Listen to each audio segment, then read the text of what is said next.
7 ways a narcissist tests you to see if you're the perfect supply. Danger lurks from predators like narcissists. They had a series of tests for everyone interested in being a prayer buddy. Narcissists are dangerous and lethal because they selectively pursue their prey based on whether or not it possesses the qualities and skills necessary to fulfill their egotistical desires. What's up, folks? I'd like to start off by saying hello and introducing the topic of this episode, the 7 telltale signs of a narcissist. To make sure you have an adequate supply, perform the check. If you don't want to miss a thing, subscribe right now. Let's kick things off with the gold standard approach, which I'll continue to refine and improve with each new video. A narcissist's first evaluation of you is your ability to withstand harm. Take a narcissist as an example to understand this. Incredible things happen at the beginning of a relationship. The best, the kinder, the affectionate side of the other person is revealed. On the other hand, there are other things that can be thought of as tiny trash cans, at least in my opinion. Starting out with a low bar to see how you do. Tolerating harsh treatment. They are testing the waters to see if they can be abusive towards you and get away with it, or if you are the sort of person who can justify bad behavior based on their own experiences. When someone has weak boundaries, they may be the target of underhanded attempts to diminish them or their actions. Sometimes they may restrict your involvement. Stop texting them as aggressively as you did at first, and then chase them down. Narcissists flourish when they are convinced of their own indispensability. It is now time to pursue them. And if you do, they'll realize you're the most reliable supplier around. They use supplier generosity as a form of alternative money and conduct due diligence on them. What I mean is that you may have a problem if you were abandoned as a child and your major method of dealing with others is to give, share, and sacrifice excessively. They intended to give it a thorough test. They could put you to the test by demanding something of you or asking you to do something you know is impossible. Ask yourself whether there are any constraints you need to consider. Or, you don't have to anyway. They'll dig until they find out you don't, at which point you'll go from being treated like a human to being thrown away like trash. No matter how cruelly they treat you or how much they steal from you, you will remain. The third connection is the ability to find solutions. How will you tackle issues, in other words? You are not alone if you are still affected by the wounds of your childhood. As a family caregiver, you would. You stepped in to take care of a parent or sibling, and it was your responsibility to help heal family tensions. After that, in the narcissistic relationship, they put the wound to the test by triggering it. People will look up to you if they consider you the one who never gives up, who always seems to know just what to do, and who is constantly bustling about making sure everything runs properly. If you were to leave, they would sabotage the relationship on purpose and then put the burden of mending it on you. After the essential fixes are made, you'll be the reliable source they've been searching for. Before I move on to point 4, I'd like to ask you to share your own experiences in the comments so that others can learn from and relate to them. It made us feel a lot less isolated. As a 4th point, you need to have a lot of empathy and compassion. A narcissist would create a terrible origin story, complete with fabricated details about how they were treated unfairly by everyone in their life. Considering their hardships or the terrible environment in which they were raised, they aren't making any effort to be honest or transparent with you. They are merely testing the waters to see how you react. A healthy individual will naturally show empathy, compassion, and understanding, but the question is to what extent.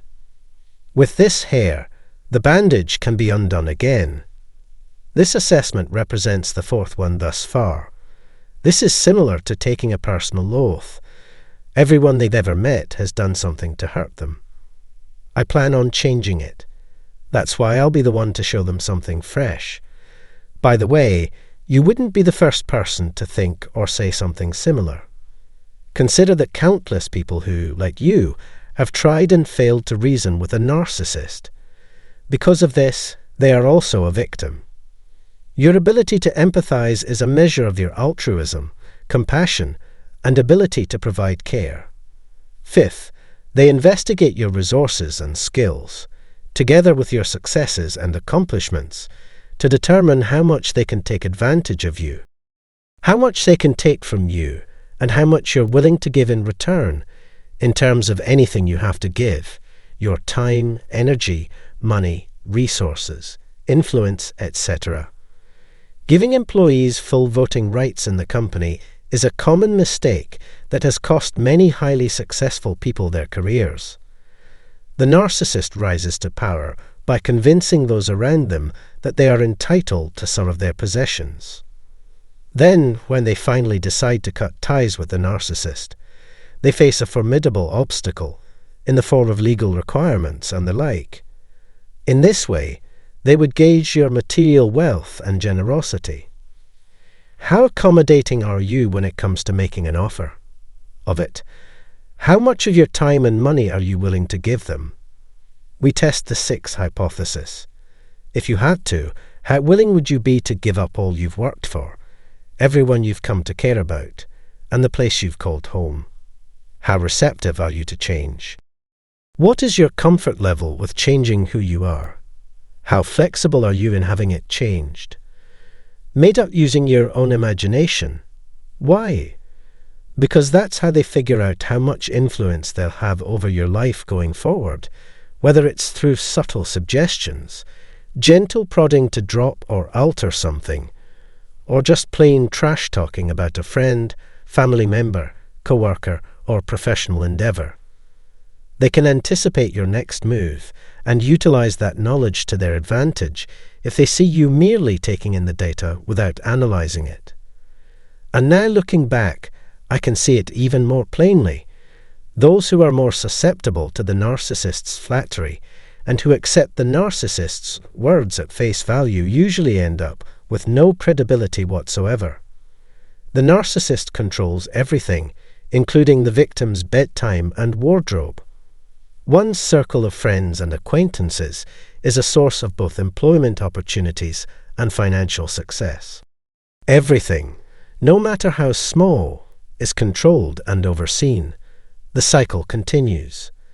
7th, they test how much you are willing to forgive.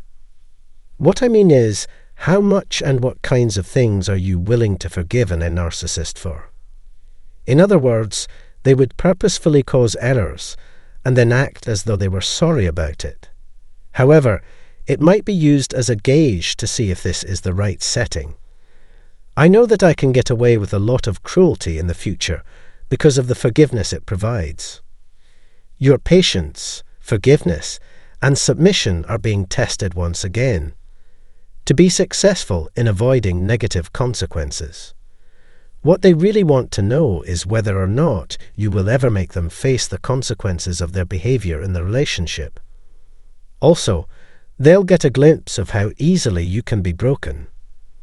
They accomplish this by asking in-depth questions about your background and past relationships in order to draw conclusions about your personality and character. These people, in a nutshell, are analogous to predators that spy on their prey for several days before launching their attack. The hunting method is extremely brutal and vicious, like how a tiger or lion would isolate that one animal from the rest. It's the same thing at heart.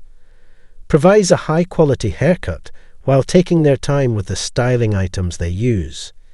Inspires confidence that they'll do what they say they will. Once they have your confidence, they will utilize it to their advantage by gathering private information and gauging how readily they can manipulate you. They'll be in a better position to judge you and take the next step after they have all the facts. The process entails more than merely checking for errors. Specific expressions and vocabulary. The occurrence is not limited to spoken communication. From your reaction to their actions, They deduce that their actions make you nervous.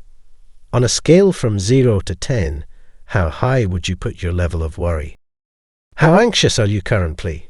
Generally speaking, how would you characterize the state of your physical health? When you talk to other people, what is your demeanor like? How do you express yourself, and how do you feel about yourself? Anything for fear of having your sympathies manipulated. People like this examine your personality and thoughts to find flaws they may exploit. That's why it's crucial to find someone who can connect with others, express themselves clearly, realize the weight of their words, establish appropriate limits, refuse inappropriate requests, and recognize when they've been harmed. If you're dealing with a narcissist or user, you can't fool them. Once cured, a person can no longer be duped. This is the precise direction you should look in. I hope I've been able to help you better understand these predators, what they eat, and how to avoid being a meal. To continue our conversation, please stay tuned for the next few. Repairs should get underway by then.